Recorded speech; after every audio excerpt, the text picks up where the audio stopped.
Hello everyone, welcome back to my channel. My name is Prashupti and I'm going to start today chapter 2 of Industrial Dispute Act 1947.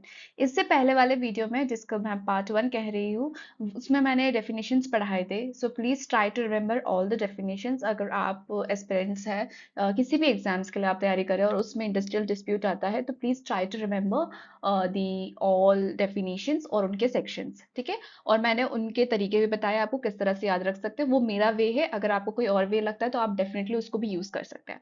इसी के साथ में आज हम chapter 2 पढ़ने वाले हैं. मैं सारे पार्ट्स अलग अलग लेकर आऊंगी और कोई कोई चैप्टर्स जल्दी ही कवर कर लूंगी क्योंकि एज यूजुअल जैसे मैंने कहा था कि चैप्टर बहुत बड़ा है और यूनिट्स बहुत बड़े हैं.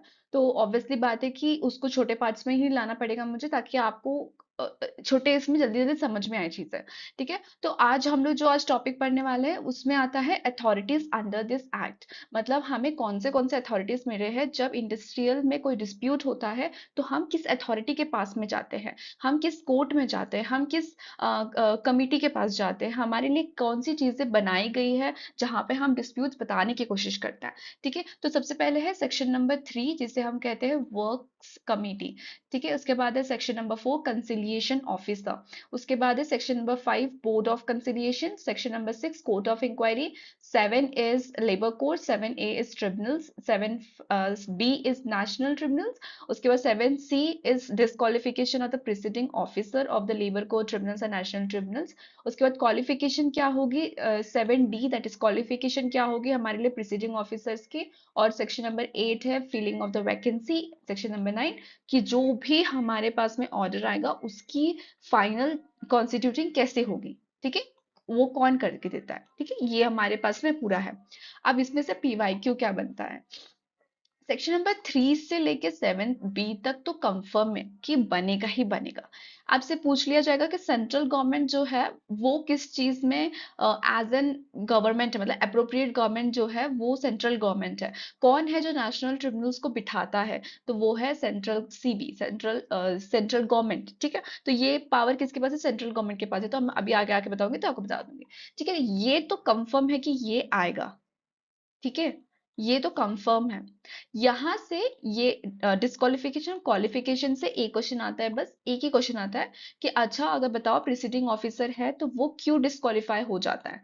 तो इसके सिर्फ दो ही रीजंस दिए भी हुए हैं एक्ट में भी दिए हुए हैं तो आपको आसानी से याद हो जाएंगे. अब क्वालिफिकेशन क्या है वो ही दो रीजंस है और जो क्वालिफिकेशन के लिए भी बनता है. ठीक है. उसके बाद है फाइनली जो है फिलिंग ऑफ द वैकेंसी नहीं पूछता है इतना ज्यादा और कॉन्स्टिट्यूशन भी इतना कॉन्स्टिट्यूटिंग भी इतना नहीं पूछता. लेकिन 7D और 7C एक ही जैसा है. आपको ज्यादा याद करने की जरूरत नहीं पड़ेगी. लेकिन यहां से लेके यहां तक तो याद करना जरूरी है. ठीक है. ये आपके ऊपर है आप कैसे याद करोगे. अभी मैं जितना जैसे समझा सकती हूँ आपको बताने की कोशिश करूंगी. आप बस ट्राई करिएगा आपको याद हो जाए तो. So let's start the session properly now. अब आते हैं. अब मैंने जैसे बताया था कि जो डिस्प्यूट्स होते हैं अब उस डिस्प्यूट्स को अलग अलग तरीके से सॉर्ट आउट किया जा सकता है. ठीक है. तो हमारे पास में क्या क्या है क्या मशीनरीज है हमारे पास में जो कि हमें सेटलमेंट्स या हमें कंसिलिएट करके दे सकती है. एक होता है प्रिवेंटिव और एक होता है सेटलमेंट. ठीक है. प्रिवेंटिव का मतलब क्या होगा. इसका मतलब जैसे हमें सुनने आता है जैसे समझ में आती है हमें चीजें कि प्रिवेंटिव का मतलब है कि जो चीजें प्रिवेंट कर सकती है डिस्प्यूट होने से पहले ही. ठीक है. हमें उस चीज को बचाने से हमें उस चीज से बचने के लिए उस डिस्प्यूट्स को खत्म करने से पहले ही हम ट्राई करें कि यहाँ से यहीं की यहीं बात बन जाए. ठीक है. उसे प्रिवेंटिव कहते हैं. ना कि हमें कोर्ट ना जाना पड़े हमें कोई कंसिलिएशन ऑफिसर ना बिठाना पड़े कुछ ना करना पड़े हमें यहीं के यहीं सबको सॉर्ट आउट हो जाए. ठीक है. तो जैसे कि प्रिवेंटिव है उसके बाद जिसको हम वॉलेंटरी कहते हो या तो फिर नॉन सैचुटरी कहते हैं. सैचुटरी और नॉन सैचुटरी का मतलब बता देती हूँ if you don't know. Non statutory का मतलब होता है कि जो कि लॉ से नहीं आई हुई है. लॉ से नहीं आया है लेकिन आया हुआ है लीगली. लीगली भी मतलब ऐसे बैठा हुआ है कि हम इसको मान सकते हैं. ये कमिटीज बनाती है सारी कमिटीज आके एक साथ बैठती है और ये नॉन स्टैट्यूटरीज लॉ से बनाए जाते हैं रेगुलेशंस बनाए जाते हैं जो कि इंडस्ट्री में फॉलो अप होता है. स्टैट्यूटरी का मतलब होता है जिसकी लो जो लॉ के हिसाब से आया जो लॉ नहीं लेकर आए हमारे लिए. ठीक है. तो उसमें ना वॉलेंटरी में आता है और नॉन वॉलेंटरी. स्टैट्यूटरी में जो भी अभी इस एक्ट में समझाया जाएगा आपको सब बस वही याद रखना है. ठीक है. इसमें सारे सेक्शंस मैंने लिख के भी दे दिए आपको लेकिन आपको सिर्फ वही याद रखना है. ठीक है. नॉन स्टैट्यूटरीज में आपको ये नाम याद रखना है जो मैं बताऊंगी. नॉन स्टैट्यूटरी का मतलब होता है कि collective bargaining. Okay, collective bargaining का मतलब क्या हो गया कि एक है ये एक ये कंपनी है और ये एक सॉरी एक डिपार्टमेंट और ये एक डिपार्टमेंट है। इस डिपार्टमेंट ने कहा है कि नहीं नहीं हमें ये वाली वेजेस चाहिए, और एम्प्लॉयर जो है वो कहता है कि नहीं नहीं ये वाले वेजेस नहीं दिए जा सकते आपको। हम हमें लगता है कि ये बहुत ज्यादा है एज एन वर्क, तो मैं ये नहीं हम नहीं दे सकते। ये एम्प्लॉयर ऐसे ऐसे कहते हैं और ये एम्प्लॉय कहते हैं कि नहीं हमें वेजेस ही चाहिए। तो अब क्या होगा कि यहाँ से रिप्रेजेंटेटिव, यहाँ से एक रिप्रेजेंटेटिव आएंगे, वो एक कलेक्टिव बार्गेनिंग करेंगे यहाँ पे। ठीक है, क्या करेंगे? कलेक्टिव बार्गेनिंग करेंगे। वो ट्राई करेंगे कि ताकि हम कलेक्टिवली हम सब मिलकर एक जगह आ सके, वेजेस को बना सके, एक सैलरी दे सके उस अ, उस परफेक्ट या उस डिपार्टमेंट के वर्कर्स को। ठीक है, तो ये दोनों आके जो मिल रहा है, जो कलेक्टिव बार्गेनिंग हो रही है यहाँ पे, कलेक्टिवली बार्गेनिंग हो रही है, किसी चीज की बार्गेनिंग हो रही है, जैसे मम्मा करती है ना बाजार में, वैसे बार्गेनिंग हो रही है। दोनों ही जो वहां पे जो बेचने वाले अंकल है और जो मम्मा है, वो बोल रही नहीं नहीं हमें 300 में ही चाहिए, वो बोल रही नहीं वो 1000 में। तो वो जो चीज है ना उसको कलेक्टिव बार्गेनिंग कहते हैं। ठीक है, दोनों आके एक जगह मिलना। ठीक है, ट्राई पार्टी बॉडीज जो होती है, जैसे कि हमारे पास में आईएलसी है, एसएलसी है, जो कि है इंडियन लेबर कमिटी, और एक है स्टैंडिंग लेबर कमेटी। ये सारी जो ना ये ट्राई पार्टीज बॉडी है। ठीक है, आपको ये सब कुछ आगे जाके ही पढ़ने को मिलेगा यहाँ इस इंडस्ट्रियल डिस्प्यूट में। तो उसकी बात थोड़ी थोड़ी करी गई है, लेकिन उसको पूरा डिफाइन नहीं किया गया। अगर आप इंडस्ट्रियल रिलेशन कहीं से पढ़ रहे हैं ना, अगर आप फॉर एग्जांपल मैं आपको एग्जांपल दे सकती हूँ, एनपीटीईएल जो है, जो कि क्या कहते हैं उसे, स्वयं प्रभा जो है, वहां से एनपीटीईएल को आप जस्ट फाइंड करो, आप इंडस्ट्रियल रिलेशन ढूंढ लो, वहां से आपको ये इंडस्ट्रियल रिलेशन का पूरा वही मिल जाएगा, यूनिट से मिल जाएगा। अगर आप कहीं पे भी आप पे नहीं कर रहे हो ना, तो आप वहीं से पढ़ लो। ठीक है, जो यूट्यूब पे भी है। ठीक है, तो ट्राई पार्टीज बॉडीज के बारे में शायद से वहां दे देंगे आपको। अब हो गया ग्रेवियंस प्रोसीजर। ठीक है, ग्रेवियंस प्रोसीजर जो है वो एक नॉन स्टैट्यूटरी भी है, लेकिन अब हमारे पास में स्टैट्यूटरी भी दिया हुआ है कि वर्क कैसा होगा ग्रेवियंस ग्रेवियंस प्रोसीजर। ग्रेवियंस का मतलब होता है कि जैसे मुझे मुझे तकलीफ है, मेरे अंदर कंप्लेंट्स है, मुझे प्रॉब्लम हो रही है, वो ग्रीवियंस है। तो ये ग्रेवियंस जो है, इस चीज को कैसे करेंगे, इसको बोलते हैं ग्रेवियंस प्रोसीजर। ठीक है, कोड ऑफ डिसिप्लिन का मतलब है कि जैसे राइवलरी होती है ना दो दो ट्रेड यूनियंस में, जैसे यहाँ पे ये एक ट्रेड यूनियन है, ये एक ट्रेड यूनियन है। अब ये दोनों कैसे, ये दोनों राइवलरी में है कि नहीं भाई, तुम जो हो तुम नहीं आ सकते, मैं रिकॉग्नाइज्ड होना चाहिए, मैं मेन ट्रेड यूनियन होना चाहिए, मेरे पास ज्यादा मेंबरशिप है, ऐसा वैसा जो भी इन ट्रेड यूनियंस में प्रॉब्लम ना हो जाए, इन कोड ऑफ डिसिप्लिन संभाला जाता है। यहीं पे कोड ऑफ डिसिप्लिन का काम होता है कि आप डिसिप्लिन बनाए रखेंगे। वो वाला डिसिप्लिन नहीं कि वैसा वाला डिसिप्लिन नहीं है। डिसिप्लिन ये है कि आपको जो रूल्स एंड रेगुलेशंस है, जिस तरह से बोला गया आप वैसे ही रहना पसंद करेंगे, आप राइवलरीज नहीं करेंगे। ठीक है, worker participation in the management, worker participation in the management with WPM। ठीक है, worker participation in the management जो है हमारे लिए एक कॉन्स्टिट्यूटेड है, मतलब कि ये एक है आर्टिकल 43A। ठीक है, यहाँ पे वर्कर्स को जो है पार्टिसिपेशन करने के लिए in the management decision making in सब में उनको पार्टिसिपेट करने के लिए हक दिया गया है, जिसे कहते हैं आर्टिकल 43A। ठीक है, ये इंपॉर्टेंट है article 43A। I am saying this, just write it down or just search it out in the Google, how to what is the real definition of the article 43A, because that is also the definition and that is asked in the UGC। okay, तो WPM is also one of the non statutory है, लेकिन अगर आपको बताना होगा article 43 में, तो article 43A जो है उसमें स्टैट्यूटरी बताया गया है कि पार्टिसिपेशन जो है मैनेजमेंट में होता है ना। स्टैट्यूटरी मतलब जो सेटलमेंट, आप समझ लो कि दिक्कत हो गई, समझ लो कि डिस्प्यूट आ गया, तो आप कैसे करेंगे? आप, हमारे पास में दिया हुआ है कंसिलिएशन, हमारे पास में दिया है वॉलेंटरी आर्बिट्रेशन, हमारे पास में दिया गया है कोर्ट ऑफ इंक्वायरी, हमारे पास में दिया गया है एजुडिकेशन। ठीक है, एजुडिकेशन जो है उसमें 3 आते हैं, आपको याद रखना है। कंसिलिएशन जो है उसमें 2 आते हैं, आपको ये भी याद रखना है। कोर्ट ऑफ इंक्वायरी एक अकेला है, तो आप याद रख सकते हैं ना। Let's start with the section number 4। ठीक है, आ गया कंसिलिएशन ऑफिसर। कंसिलिएशन और आर्बिट्रेशन, इसको अलग तरीके से समझने की कोशिश करना, समझाने की कोशिश करती हूँ। आर्बिट्रेशन का मतलब ये होता है कि आर्बिट्रेटर जो होता है वो भी कंसिलिएशन और मेडिटेटर जैसा ही काम करता है, जो कि मिलाने की कोशिश कर रहा है। लेकिन कंसिलिएशन और जो आर्बिट्रेशन है, आर्बिट्रेशन में और इन सब में बस एक ही चीज का बड़ा डिफरेंस है। ठीक है, आर्बिट्रेशन जो है वो वॉलेंटरी है, यहाँ पे नाम भी दे दिया वॉलेंटरी आर्बिट्रेशन। ठीक है, इसका मतलब है कि अगर एम्प्लॉय और एम्प्लॉयर को साथ मिलकर बोलना है कि नहीं हमें आर्बिट्रेटर बिठाना है, हमें हमारा सोल्यूशन आर्बिट्रेशन से चाहिए, ठीक है, तो वो वहां आर्बिट्रेशन के पास जा सकते हैं। Arbitrator is one of the positions, ठीक है, जो हमारे कंप्लेंट सुनने के लिए होते हैं वहां पे, जो सुनने के लिए होते हैं, मेडिएट करने के लिए होते हैं, ताकि प्रॉब्लम सॉर्ट आउट हो जाए। वो अपने सोल्यूशन तो देते हैं, लेकिन ये हमारे ऊपर है कि हमें वो लेना है कि नहीं लेना। ठीक है, लेकिन ये वॉलेंटरी है कि वो जो आर्बिट्रेटर है वो हम बिठा सकते हैं, हम बोल सकते हैं कि हमें आर्बिट्रेशन की जरूरत है। ठीक है, हमें कंसिलिएशन के पास नहीं जाना, हमें कोर्ट ऑफ इंक्वायरी के पास नहीं जाना, हमें एजुडिकेशन के पास नहीं जाना, हम वॉलेंटरी आर्बिट्रेशन के पास जाना चाहते हैं। ठीक है, आर्बिट्रेशन जो है उसका अलग दूसरा भी वर्ड आता है, वो है मेडिएशन। ठीक है, MEDIATION, मेडिएशन मतलब वो मेडिएट कराता है काम, जो है वो सॉर्ट आउट करने की कोशिश करता है, वो सुनता है। ठीक है, वो तुम्हारी सुनता है। उसके बाद में कंसिलिएशन, कंसिलिएशन जो है वो तो बिठाए जाता है, वो तो वॉलेंटरी नहीं, वो तो बिठाया जा रहा है। ठीक है, तुम्हारा कंसिलिएशन, तुम्हारे बीच में जो प्रॉब्लम हुई उसका सेटलमेंट देने के लिए तुम्हारे लिए कंसिलिएशन ऑफिसर दिया गया है, जो कि है सेक्शन नंबर 4। फिर आता है बोर्ड ऑफ कंसिलिएशन, जो कि है सेक्शन नंबर 5, जिसमें बोर्ड होता है, बोर्ड में बिठाए जाते हैं लोगों को, एम्प्लॉय को, वो जो बोर्ड होता है उसको कहते हैं बोर्ड ऑफ कंसिलिएशन। उसके बाद आता है कोर्ट ऑफ इंक्वायरी, जो है सेक्शन नंबर 6 को। फिर एजुडिकेशन आ गया।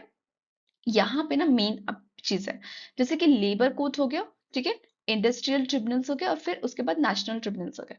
यहाँ पे एक चीज में कंफ्यूज मत होना, जैसे कि हमने पढ़ा अभी तक 3 4 5 6, ये 6 तक हमने यहाँ पे पढ़ लिया।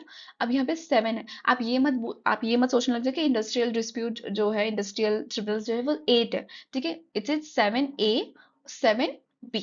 ठीक है, आप ऐसे याद रखना, ये सारे कोर्ट्स है, कोर्ट हमें मिले हुए हैं, जैसे हाई कोर्ट्स होते हैं, सुप्रीम कोर्ट्स होते हैं, वैसे ही हमें हमारे लिए लेबर कोर्ट्स बनाए गए हैं कि आप यहाँ पे अपनी लेबर जो भी प्रॉब्लम्स होगी, जो भी क्लेम्स है, जिस तरह के भी जो डिस्प्यूट हुए, आप यहाँ जाके बताएंगे। जैसे अगर इंडस्ट्रियल की हुई है तो कितने लोगों के बीच में हुई है, 100 और 100 से ज्यादा भी लोगों के बीच में हुई है, कि 100 और 100 के कम लोगों के बीच में हुई है, तो वो सारी जो चीजें हैं, वर्कमैन कितने हुए हैं, किस चीज को लेकर डिस्प्यूट हुआ है, उस चीज के बारे में भी हमें दिया गया है। ठीक है, तो ये सारा है, आपको याद रखना है। Okay, now section number 3, works committee.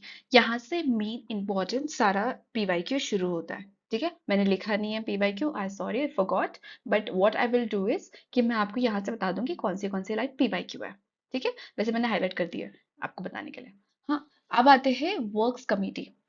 ये स्टैट्यूटरी है, सेक्शन नंबर 3 से शुरुआत हो रही है, मेन इंपॉर्टेंट है, यहाँ से पूछा ही जाता है। सेक्शन नंबर 3 क्या कहता है हमसे, कि अगर कमेटी बिठाई जाए, तो वर्क्स कमेटी मतलब वर्कमैन के लिए कमेटी बिठाई जा रही है, तो अप्रोप्रिएट गवर्नमेंट कौन है यहाँ पे, अप्रोप्रिएट गवर्नमेंट।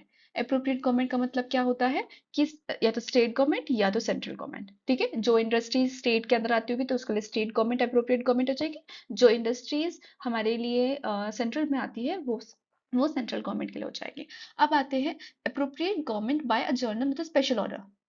जर्नल भी हो सकता है ना, स्पेशल ऑर्डर के हिसाब से हो सकता है। रिक्वायर्स द एम्प्लॉयर, किसको बोल रहा है ये, किसको बोल रहा है, एम्प्लॉयर को बोल रहा है, to constitute the prescribe manner of the works committee. लेकिन वर्क्स कमिटी बिठाने के लिए भी क्या चाहिए हमें, एक है प्रॉब्लम, एक केस है जिसमें है, in the case of industrial establishment in which 100 और मोर वर्कमैन।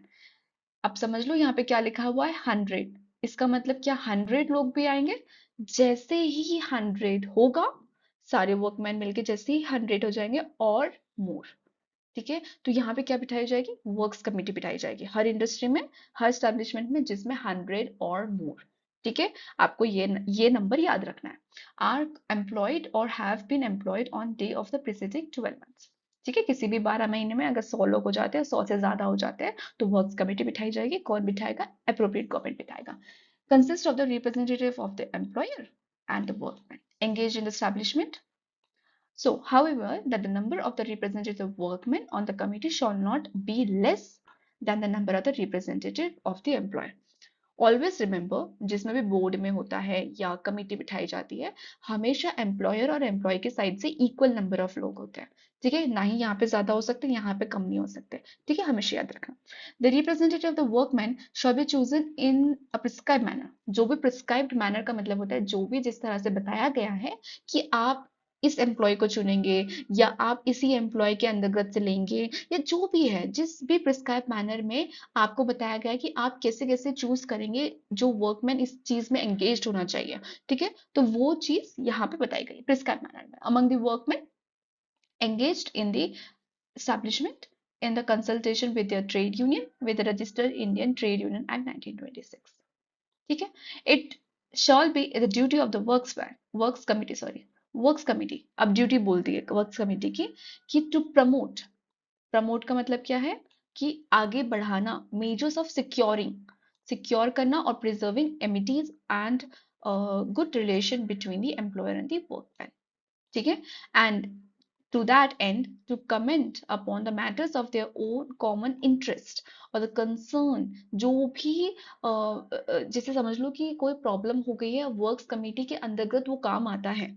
ठीक है, तो वो वहां पे सिक्योर कर सकते हैं, वहां पे प्रिजर्व कर सकते हैं। प्रिजर्व का मतलब है कि गुड रिलेशन को प्रिजर्व करना, उनको कहना कि हम इस तरह से रहेंगे, हमारे बीच बॉन्डिंग रहेगी, हमारा काम अच्छे से होगा। ठीक है, तो यहाँ पे जो कॉमन इंटरेस्ट है ना, उन सबको साथ में लाना और उस पे कोई डिफरेंसेस पैदा ना हो, ये सारे वर्क्स कमेटी का काम होता है। ठीक है, तो यहाँ पे वर्क कमेटी के बारे में इतना ही है। इसके बाद में अब इसकी ड्यूटीज वगैरह जो है वो दूसरे चैप्टर्स में दिए हुए हैं। ठीक है, इंडस्ट्रियल डिस्प्यूट के दूसरे चैप्टर में, लेकिन इतना क्या याद रखना है आपको वर्क्स कमेटी में से, इतना जितना मैंने हाईलाइट करके आपको बता दिया। ठीक है ना, conciliation officer section number 4। Conciliation officer जो है वो फिर से कौन बिठा रहा है, अप्रोप्रिएट गवर्नमेंट बिठा रहा है।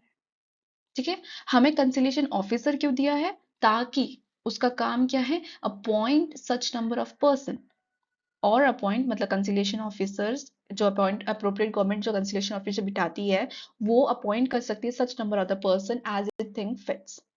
इतना हो गया, इसमें कोई नंबर नहीं दिया हुआ है हमें, तो हमें पता चल गया कि हमें कंसिलिएशन ऑफिसर जितना उनको फिट लगता है वो उतने नंबर हमको कंसिलिएशन ऑफिसर देंगे। Charged with the duty of mediating का मतलब होता है कि आपका जो काम है, जो आपका डिस्प्यूट है, वो सुन सके, उसके लिए सोल्यूशन दे सके, और क्या प्रमोट करेंगे वो, settlement of the industrial dispute. इतना कंसिलेशन ऑफिसर्स का नाम पता चल गया नाम कि क्या उसका काम हो सकता है।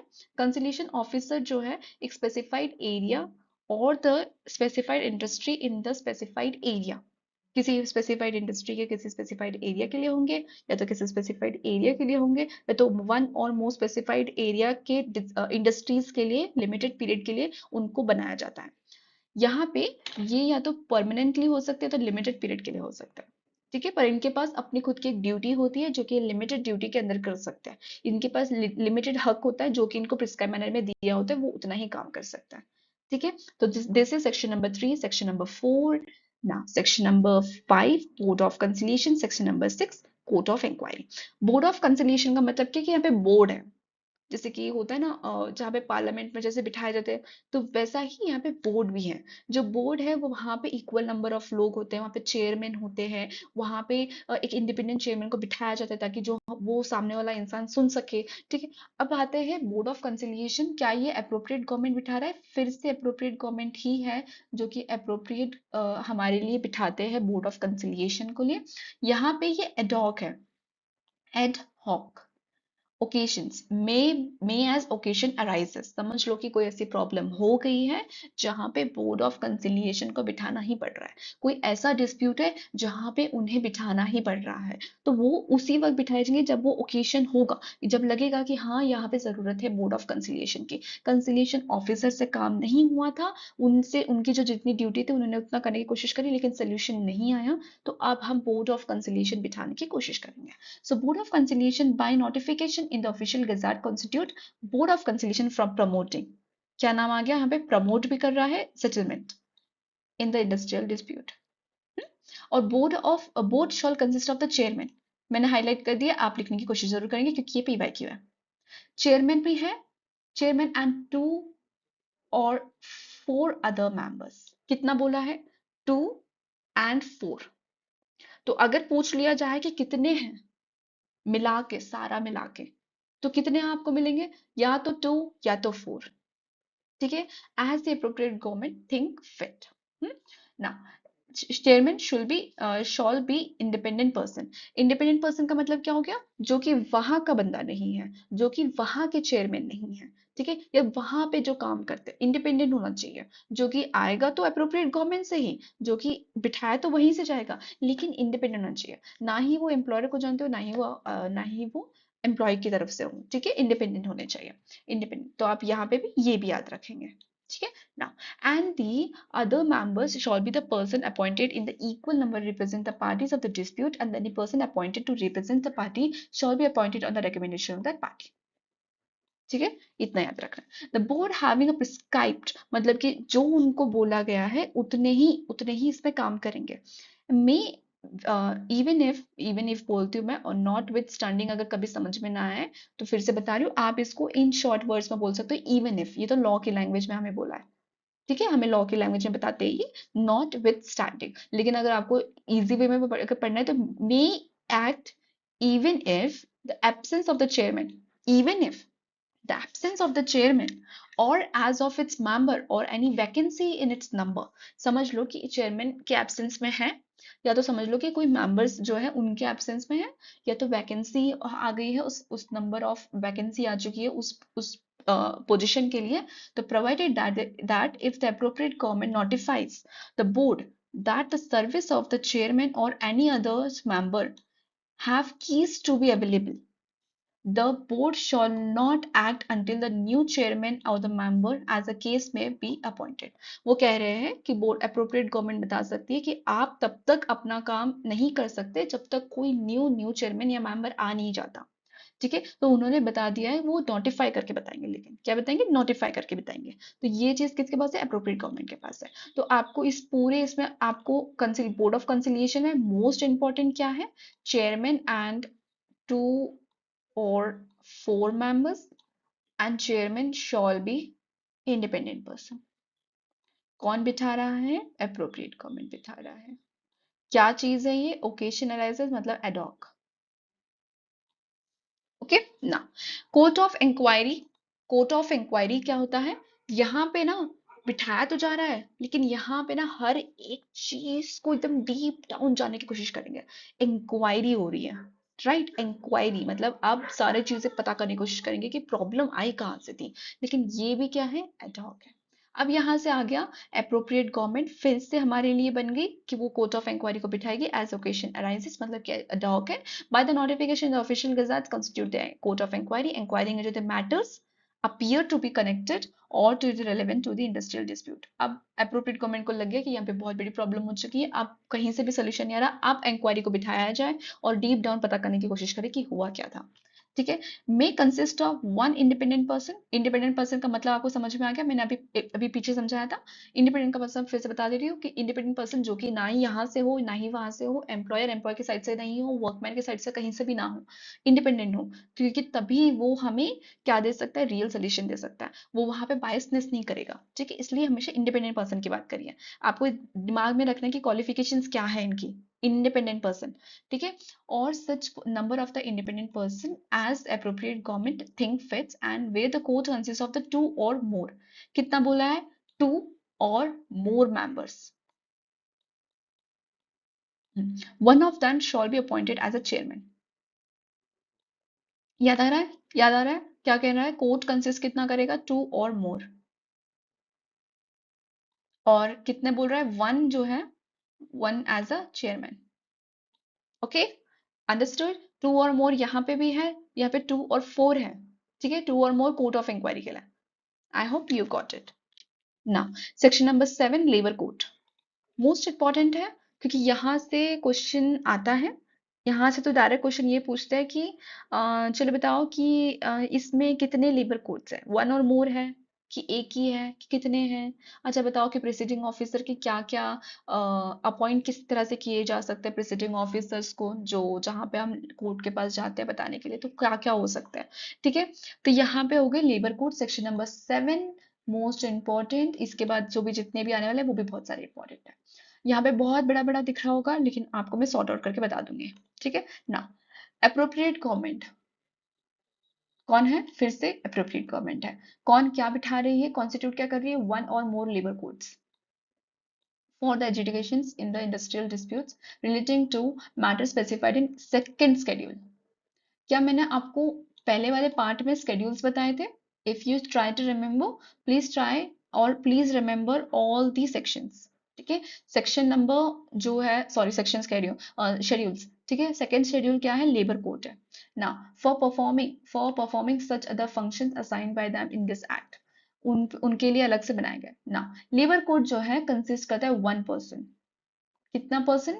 1%, appointed by the appropriate government.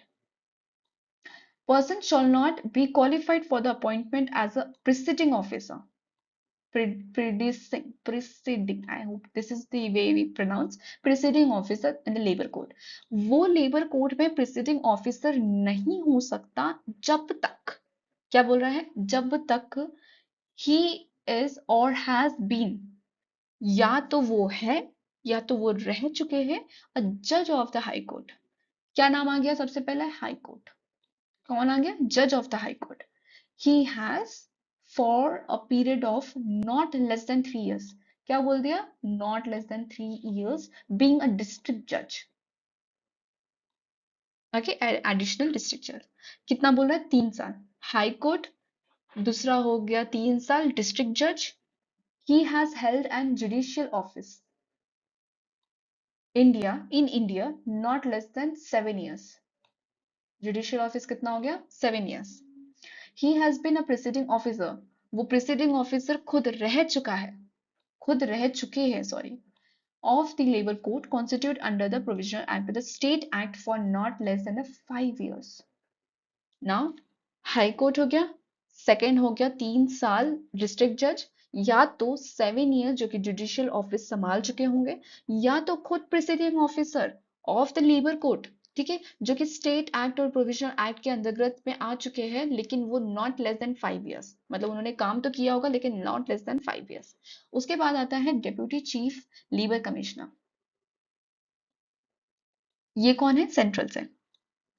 और the joint commissioner of the state labour department, having a degree in the law, at least 7 years experience. यहाँ पे भी कितना आ गया? 7 years in the labour department including the year of experience, 3 years of experience in the conciliation officer. And he is an officer of the Indian legal service, ये important है, of 3 years experience. अब ये सारा सब कुछ ना PYQ से पता है कैसे आता है? लाइन टू लाइन आता है, ऐसे ऐसे एकदम ऑप्शंस में दे दिए जाते हैं और कंफ्यूज हो जाते हैं हम लोग नंबर्स को लेकर। आपको बस ऐसे याद रखना है कि high court 3 years district high court, sorry district जज, फिर उसके बाद जुडिशियल ऑफिसर ऑफिस में 7 साल, प्रिसीडिंग ऑफिसर स्टेट या तो प्रोविजनल एक्ट के हिसाब से 5 साल, फिर उसके बाद deputy chief labour commissioner central, या तो फिर उसने 7 साल लेबर में काम किया होगा, लेबर डिपार्टमेंट में, और 3 साल कंसिलिएशन में। उसके बाद में इलीगल इंडियन लीगल सर्विस जो कि 3 साल। ओके, इतना याद हो जाना चाहिए, जो इतना मैंने हाईलाइट करके दे दिया आपको, आप उतना ट्राई याद करिए। किस में आता है? हाँ, ये इंपॉर्टेंट है। लेबर कोड किस में आता है? सेकेंड शेड्यूल में आता है। ओके, नाउ ट्रिब्यूनल्स जो कि है 7A। ओके, 7 है ट्रिब्यूनल्स, मतलब इंडस्ट्रियल ट्रिब्यूनल।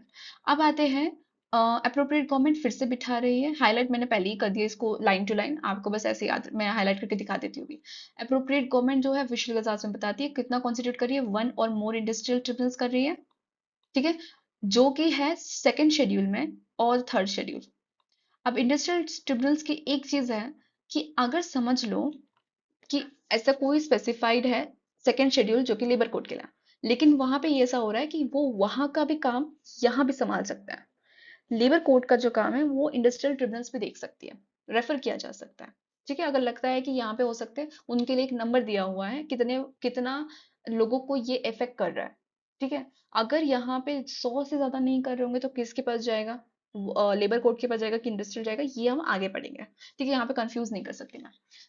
तो ये है क्या संभाल सकता है ट्रिब्यूनल्स जो है, सेकंड शेड्यूल को भी संभाल सकता है, थर्ड शेड्यूल को भी संभाल सकता है, लेकिन आपको पूरे तरीके से कैसे याद रखना है कि वो थर्ड शेड्यूल को संभाल रहा है। ठीक है, पूरे तरीके से आपको कैसे याद रखना है? Third schedule. लेकिन अगर कहीं पे अगर प्रॉब्लम आ जाती है जहां पे उनको लगता है कि ये 100 से ज्यादा नहीं हो रहा है, तो फिर ये सेकंड शेड्यूल को मिल जाएगा। ठीक है ना। The tribunals shawl consist of one person only. यहाँ पे भी वन पर्सन की बात करिए, लेबर कोड में भी वन पर्सन की बात करिए। यहाँ पे सेम डिट्टो है कि the person not to be qualified appointed in industry कैसे नहीं होगा, क्योंकि वो होगा हाई कोर्ट, उसको हाई कोर्ट का होना होगा। उसके बाद में not less than the 3 years of the district जज, डेप्यूटी चीफ लेबर कमिश्नर जो कि सेंट्रल और joint commissioner of the state labour department में 7 साल काम कर चुके होंगे लेबर डिपार्टमेंट, इंक्लूडिंग उनके पास कंसिलिएशन ऑफिसर होगा। यहाँ पे वो इंडियन लीगल सर्विस ग्रेड 3 साल का काम कर चुके होंगे, तो वो एक्सपीरियंस्ड है और वो प्रिसीडिंग ऑफिसर के लिए क्वालिफाइड है। उसके बाद में अगर appropriate government think fits appoints 2 person जो कि हमारे लिए मददगार होंगे, हमारे advise the tribunals to presiding the office before it. ठीक है, अगर आपको लगता है कि आपको एसेसर्स की जरूरत है तो आप ये रख सकते हैं 2 more एसेसर्स। ठीक है, इन ट्रिब्यूनल्स में इतना ही याद रखना है ना। Section 7B, that is national tribunals. National tribunal जो है वो कौन बिठा रहा है, मोस्ट इंपॉर्टेंट, मोस्ट इंपॉर्टेंट कौन बिठा रहा है। पीवाईक्यू ही है पूरा का पूरा, 2 बार अलग तरीके से पूछा गया है। सेंट्रल गवर्नमेंट बिठा रहा है। ठीक है, 2 बार कैसे क्वेश्चन आए थे कि 7B, who constitute 7B national tribunals in industrial dispute act 1947, कौन है, सेंट्रल गवर्नमेंट। दूसरा क्वेश्चन था कि the central government constitute which of the tribunals, okay, in the industrial dispute act 1947, it is 7B national tribunals। 2 question तो यही बन गए। ठीक है ना, नेशनल ट्रिब्यूनल्स अगर सेंट्रल गवर्नमेंट बिठा रही है तो वो कितनी बिठा रही है, 1 or more नेशनल ट्रिब्यूनल्स। अब नेशनल है मतलब कि नेशन की बात हो रही है। ठीक है, नेशन को जो प्रॉब्लम हो रही है, नेशन में ये डिस्प्यूट बड़ा बन गया है, तो ये कौन चीज संभालेगा, सेंट्रल संभालेगा। सेंट्रल ये ना हमारे लिए। ठीक है, बड़ी चीज हो गई तो सेंट्रल के पास जाते हैं हम लोग वैसे ही।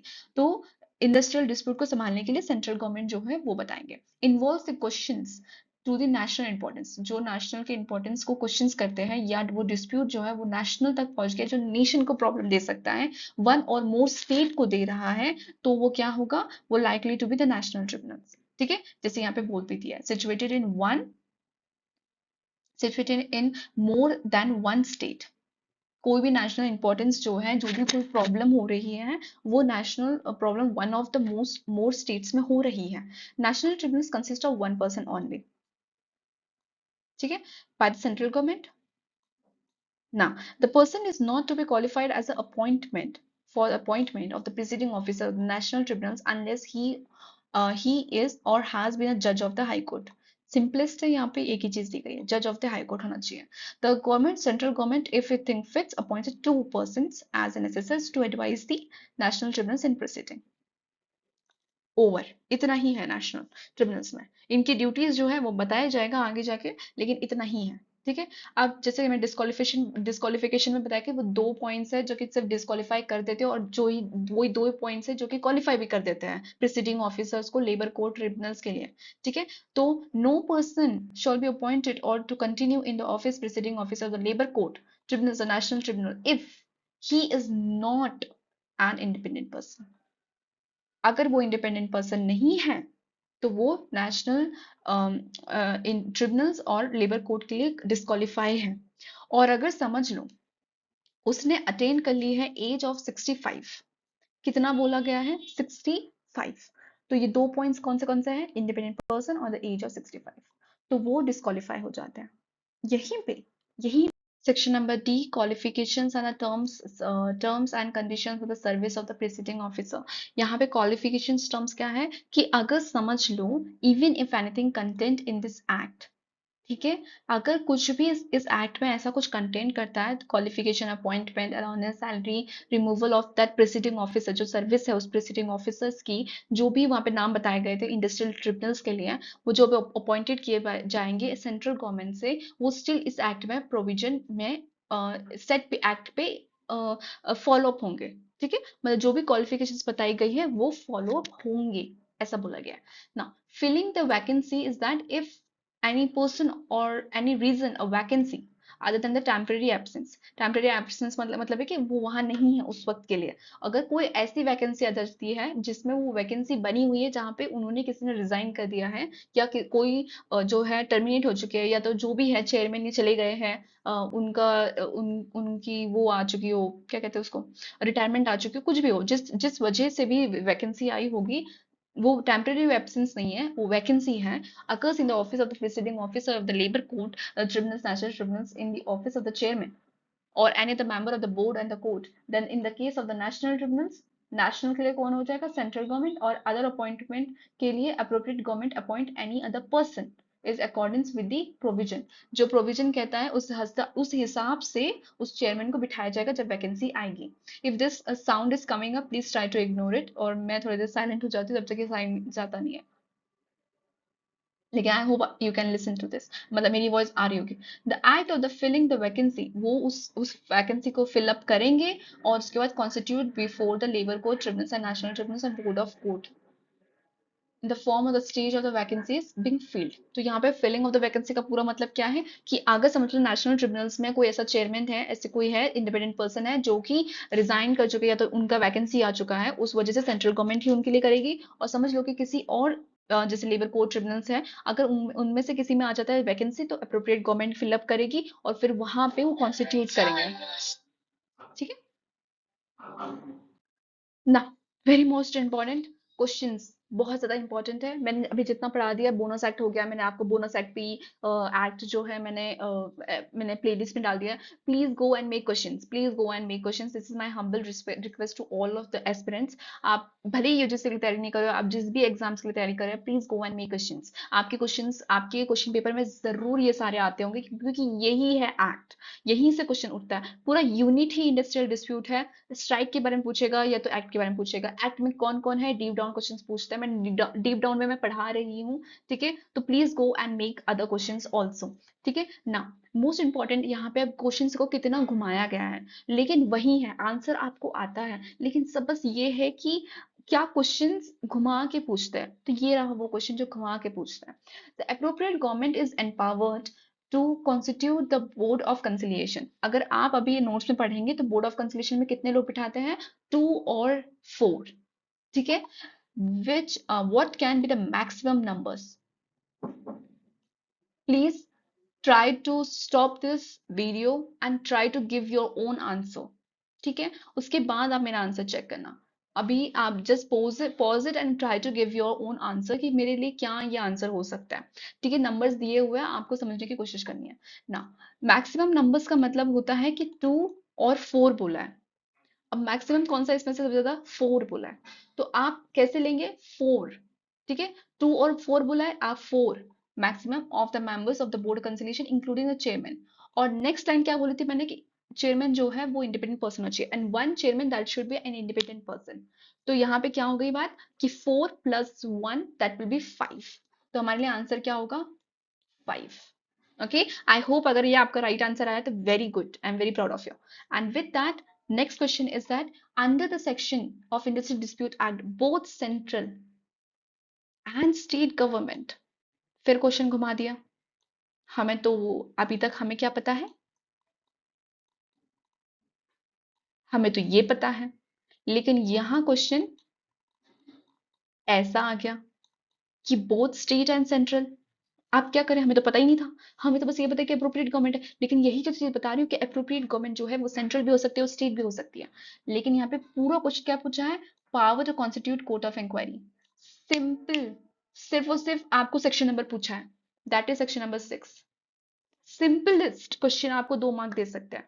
ठीक है, तो सिर्फ बस ये पूछा, आपको कहीं कंफ्यूज नहीं होना है। Power to constitute the court of inquiry, section number दे दिए गए, आपको पता होना चाहिए सेक्शन नंबर 6।